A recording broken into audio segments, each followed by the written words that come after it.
Assalamualaikum warahmatullahi wabarakatuh.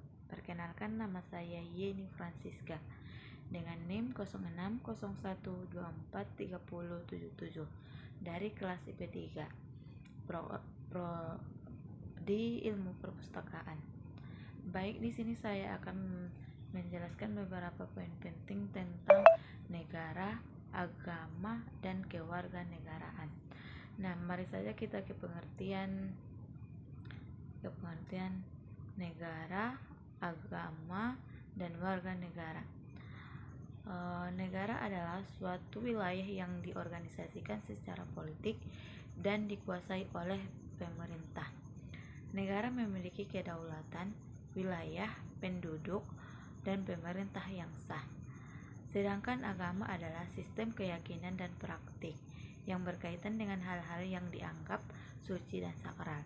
Agama seringkali melibatkan kepercayaan pada kekuatan spiritual, atau urusan hubungan manusia dengan Tuhan.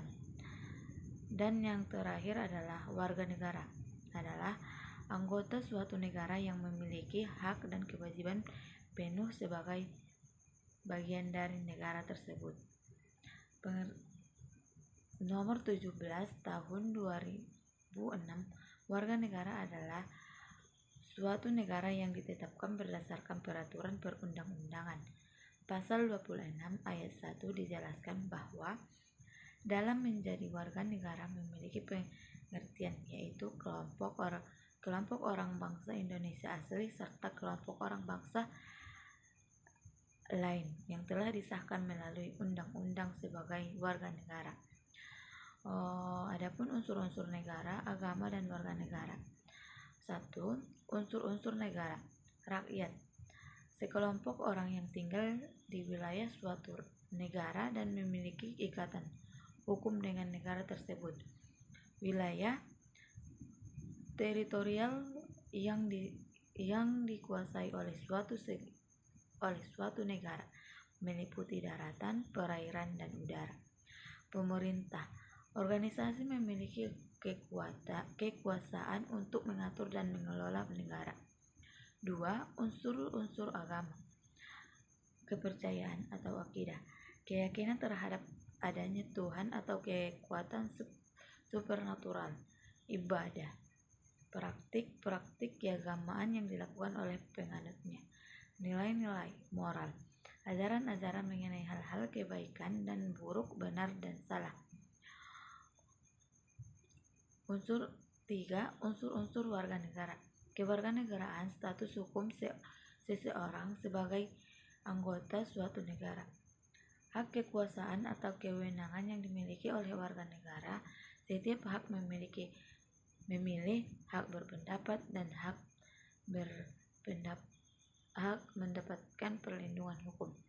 Kewajiban, tanggung jawab yang harus dilaksanakan oleh warga negara seperti membayar pajak, mematuhi hukum, dan membela negara. Partisipasi, keterlibatan warga negara dalam kehidupan bermasyarakat, berbangsa, dan bernegara. Apa hubungan negara dan agama di Indonesia? 1. Indonesia bukanlah negara beragama, tetapi juga bukan negara sekular. Sila pertama Pancasila Ketuhanan Yang Maha Esa menegaskan bahwa negara didasarkan prinsip ketuhanan. 2. Hal-hal ini menunjukkan bahwa agama memiliki peran penting dalam kehidupan berbangsa dan bernegara di Indonesia. 3. Negara mengakui agama 6 resmi, yaitu Islam, Kristen Protestan, Hindu, Buddha, Katolik, dan Konghucu. 4. Nilai-nilai agama juga menjadikan landasan dalam perbuatan, kebijakan, dan peraturan negara. 5. Negara dan agama memiliki hubungan yang saling membutuhkan. Agama memiliki hubungan yang spiritual dan norma, sedangkan negara menjamin kebebasan beragama dan memberikan perlindungan umat Islam. 6. Negara hadir untuk memberikan wadah yang sejuk dan nyaman bagi agama. Bagaimana negara Indonesia mengatur hubungan negara, agama, dan warga negara? Pengaruh negara. dan agama terhadap warga negara sangatlah kompleks dan beragam, tergantung pada konteks sejarah, budaya, dan politik suatu negara. Berikut beberapa poin. 1. Negara memiliki peran penting dalam bentuk hukum dan kebijakan yang mengatur kehidupan warga negara. Hal ini mencakup berbagai aspek seperti hak asasi manusia, pendidikan, kesehatan, ekonomi, dan keamanan. 2. Negara seringkali berperan dalam bentuk identitas nasional yang dapat mempengaruhi bagaimana warga negara memandang diri sendiri dan orang lain. 3. Negara bertanggung jawab untuk menyediakan pelayanan publik seperti infrastruktur, pendidikan, dan kesehatan. Kualitas pelayanan ini mendapatkan berdampak yang signifikan pada kesejahteraan warga negara. Adapun kesimpulan yang saya ambil dari negara, agama, dan warga negara adalah hubungan yang sangat dinamis dan saling mempengaruhi. Penting bagi negara untuk menjamin kebebasan beragama bagi warganya dan bagi warga negara untuk menghormati perbedaan agama dan keyakinan.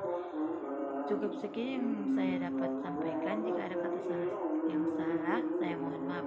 Wassalamualaikum warahmatullahi wabarakatuh.